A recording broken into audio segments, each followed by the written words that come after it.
as of this morning, 6,152 Australians have been diagnosed with this virus, with 52 people having passed away due to the virus. We're in a much better place than we were a few weeks ago, even a week ago, with the numbers of the increase on a daily basis much less than had previously been the case, and this is really good news. We have 262 people in hospital as of this morning. Again, that is quite a decrease from earlier in the week where it was over 400.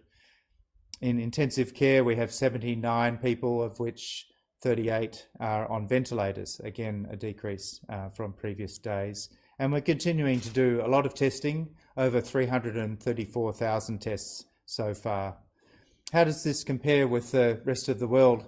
Well, globally now, over 1.5 million people have been diagnosed with this virus in almost every country, and 93,000 have lost their lives. This is a huge pandemic, and Australia is not completely immune, but we have done so well together to this point that we are able to really consolidate on those gains now.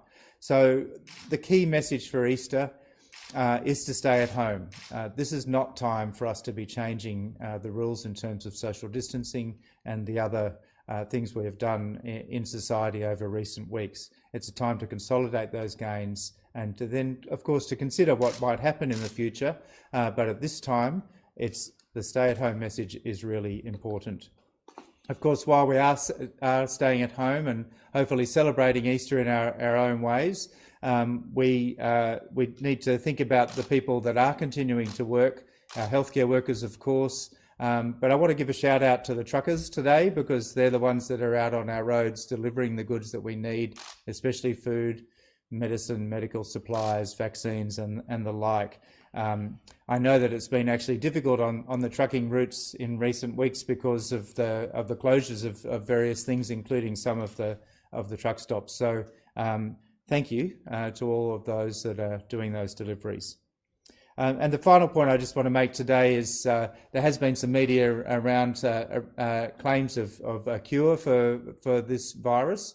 I just want to reiterate that there is no specific treatment yet proven to be able to cure this virus. There are several treatments that are in development and undergoing clinical trials, and that is the appropriate place for those things to be used. There is still no vaccine. There is developments in relation to that, but we're many months off having a vaccine. So please be wary of claims that there is a cure for this virus. At the moment, there is not. And in fact, to claim that there is a cure for this virus without being able to substantiate those claims is illegal in Australia. So I'll just leave it at that. There's always been a big concern about transmission to health workers, and in the last 24 hours we've had those reports of an ICU nurse in Canberra. Can you tell us anything more you know about that case? There has been a suggestion that she had some sort of contact with someone from overseas, but they didn't actually say that that person had tested positive. So is it not possible that she has contracted this from treating a COVID patient that she was looking after? And have there been any other examples of ICU nurses or doctors in Australia that have possibly contracted the disease from patients? So it's a very important component of our response is to make working as a healthcare worker with cases of COVID positive people as safe as possible. There has unfortunately been some reports of transmission from patients probably to healthcare workers, or indeed in healthcare workers that are involved with such treatment. It is difficult at the beginning of such an investigation to decide where that source might have been. My understanding of that particular case is that that person's partner had returned from overseas with symptoms which were similar to COVID patients. Whether they've tested positive or not, I don't have that information at the moment, but that case is still being investigated. In other places, early on there was reports of healthcare workers in northern Sydney.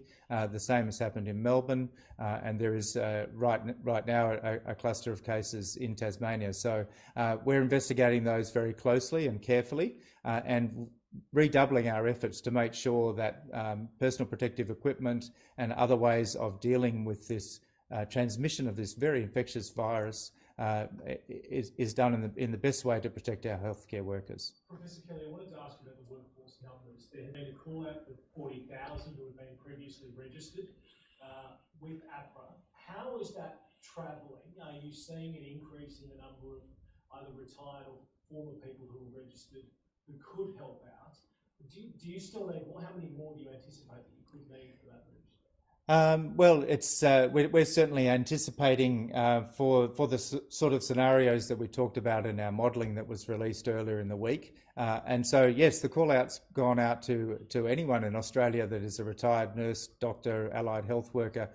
Now is the time, if you were considering coming back to work, to do that. And we're working very closely with APRA about making sure that you know, they have the contact details on their books, and we can get in touch with people directly, or at least via media and other sources, to come back to consider it. It's not obviously a compulsory thing. And in terms of the numbers that have come back, I know they have been quite substantial, particularly in the nursing workforce, but I don't have those figures with me today. Would they likely be put into roles directly on the front line or support roles? So you're trying to work out where you could see them fitting into the healthcare system? I think a lot would depend on firstly how long people have been out of the workforce, but particularly what their speciality may have been before they left the workforce. So if we were lucky to get a large number of ICU nurses coming back from retirement or working in other areas, or indeed recently retired anaesthetists or other doctors like that, I think that would be valuable. But it would really depend on what their speciality is. In the meantime, we have also introduced a number of online and other offerings for training or retraining or upskilling, particularly in relation to infectious diseases, infectious disease control, and intensive care. Professor Kelly, there's a new report from the CDC in the United States which is suggesting that the average number of people that are infected by one person having coronavirus is over 5 people. Is that a concerning figure, and is that reflected in the sort of modelling, I guess, that Australian health authorities have been looking at? Yes, so the average number of people that are infected by one person is a key component of understanding the virus and how it spreads. In different times during the epidemic, there has been quite high, and 5 would be a very disturbing number. That would be a large number and difficult to control. It has been as low as the low ones, between 1 and 2. That's the fundamental component of the virus itself. As one brings in certain measures, like we have here in Australia, to modify the course of the epidemic, we start looking not at the underlying principle of that virus, but what is the effective R rate, the effective number of people being one person leading to others in the course of the epidemic. And so ideally, where you want to be is below 1, so less than 1 other person being infected after a person themselves had the infection. And once you get to that point, the virus dies out, or the epidemic dies out. And so at the moment, we're probably on the cusp of that in Australia. Now, whether that's where we are going to be in several weeks or months' time remains to be seen. But at the moment, we're certainly not anywhere near 5. Have you come any closer to understanding whether you can become immune to this virus or not? If we were able to get to a situation in certain regions or states or across the country where the virus was able to die out, I mean, that would be a huge achievement. But it doesn't seem to be clear whether or not immunity is sustained by people who've had the virus or not. So yes, that would be a very important thing to know. And at this stage, we're only, well, I calculated it this week, 14 weeks into this virus. So only the first cases in Australia were in mid to late January. So it's only very early. So at this stage, if we were able to look at people that might have been exposed at that time, or indeed were diagnosed with the virus, and see whether they are immune now, that would be very short-term immunity still. So it remains to be seen what happens in the longer term. There are certainly studies being done in China. There will be studies here in Australia as well, looking at that immune element. But at this time, we can't tell. In terms of the virus dying out, as it were, in certain parts of Australia, that would be a great achievement. It does bring with it a challenge, of course. It would mean that most of us would not have been exposed yet, and so we would remain susceptible to the virus if it was to be reintroduced to that area. So these are some of the challenges we have to think about into the future. So if you went down that path, presumably you might have to actually keep Australia's international borders closed for up to 2 years or until there was a vaccine. So the vaccine is clearly an important goal, and there are a range of considerations that will need to go into place, and we'll be advising the National Cabinet on that from the Australian Health Protection Committee. They've asked us to consider various options into the future, and we will do so. So what are your markers then? The Prime Minister talks about road through and road out. The National Cabinet will look at markers for possibly lifting restrictions. Is it zero community transmission cases, and if so, how long a sustained period are you looking for before you can start considering or advising the government about starting to shift some of those restrictions? Well, I think the most important issue at the moment is that we're not at that stage yet, and so for the moment we're really looking to continue to flatten that curve. In some parts, the curve is definitely decreasing, but I would really sort of urge caution there. Most of the cases that we've seen so far have and still remain related to overseas travel, and so our local epidemic is actually very early. There's only a couple of thousand of those 6,000 cases are actual local transmission, and so we need to see what happens with those, and to learn from other countries that are going through a much more difficult time with much larger epidemics, to see what happens as they pass that peak, and see what happens from there about being guided what to do to get back to some sort of normality, a new normality, I would suggest, at least in the shorter term. Just regarding immunity, in South Korea, there's been reports of potentially recovered patients who are then have tested positive again later. There's about 50 that they're trying to figure out if that's actually those patients getting it again. Are you aware of those reports, and has it caused any concern in seeming to suggest that people can get it again in quite a short time? Yeah, that is concerning, and we are aware of them, of course. That's 50 out of 1.5 million, so I think we should take that as a component of what we need to deal with, but not necessarily the normal for most people. But as I said, we've only been in this fight against the virus for for several months now rather than years, and so it's difficult to know what happens in the long term. Clearly, if immunity does not last for a long time, then that has implications for the vaccine. And clearly, if there is, for example, slight changes in the virus, which leads us to be able to be reinfected, that also has vaccine implications, and so we'll have to take that into account. Just on in terms of the restrictions, is it likely that the last restriction to go would be Australia's wider border closure, given that so many of our cases were linked to all these overseas cases? Would it be very much the absolute last thing we do to say, yep, international world, we're ready to take you in again? So that clearly depends on what's happening in the rest of the world in terms of the epidemic and of course the vaccine. If we have a vaccine which does work and does give lasting immunity and can be rolled out across the world, not just here in Australia, then that changes everything. Certainly, the border closures will be a component of what needs to happen into the future. How that would actually work remains to be seen.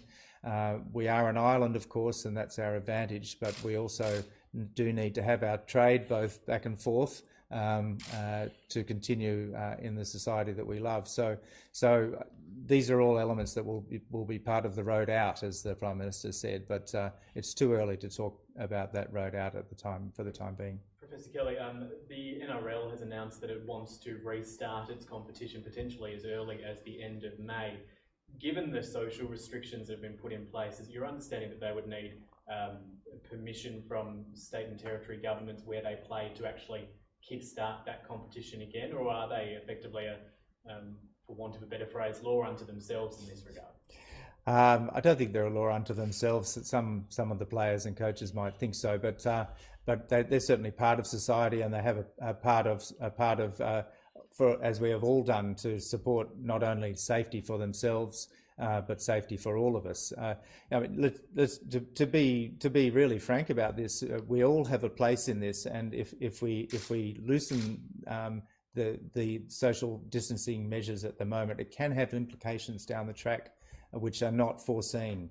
I've said here before that on average, what we know about this virus, if we don't have these social distancing measures, one person can lead to 400 other cases within a month. And so that is the sort of explosive epidemic we've seen in other countries, and we just cannot afford at this stage to be considering that happening. So is the NRL risking that happening by saying it's going to start playing and have groups of people congregating on a field in change rooms in towns and cities? Is the NRL risking that happening, that explosion, by saying it's going to go ahead? Look, the other part I would say about the NRL, they're generally very fit young men and women, and so they themselves are not at high risk. And if they were just part of, as I understand it, the proposal is to continue to play in empty stadia, so they would essentially be their own little microcosm.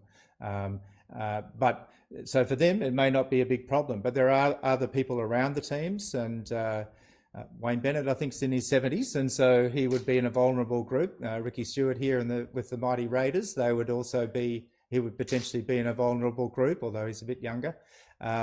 So I think thinking about the team, not just the players, but those that are the support around them, is important.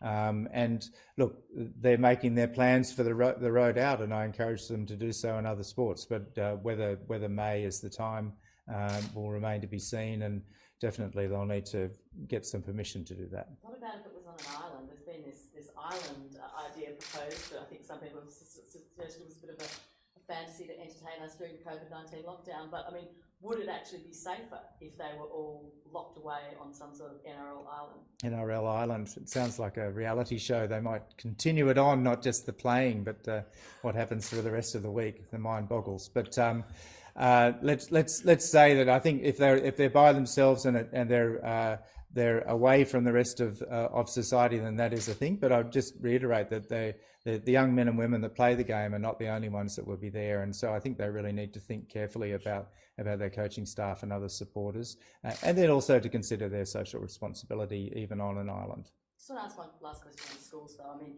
you do seem to think that it's not a good idea for the NRL to get up and running, and yet your medical advice for schools remains that it is safe for kids to go to school. Now, in the ACT, for example, we have a situation, we have 40 active cases.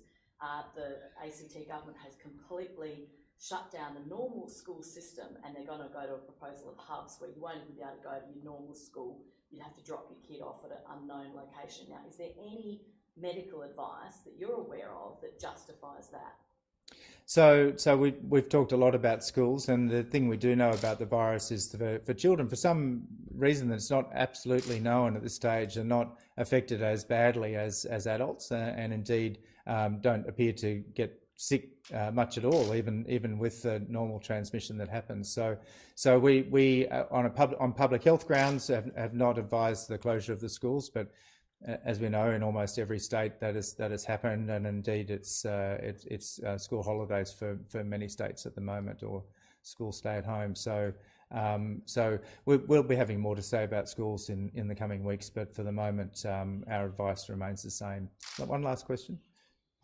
Well, it might be one last question. We're talking about the Easter weekend. The message is, of course, for everyone to stay home. Are you concerned at all that, considering we are seeing quite promising figures about the rate of infection in Australia, the mortality rate in Australia is quite low, particularly compared to other countries, the United States as an example.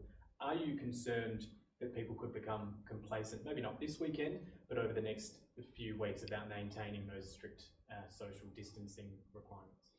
Yes, and I think that's really the clear message today, is it's not time to become complacent. It's not the time to change things. Those same messages that we've put in place, and recognising how disruptive that is for so many people's lives, it's very, very important to stay the course at the moment.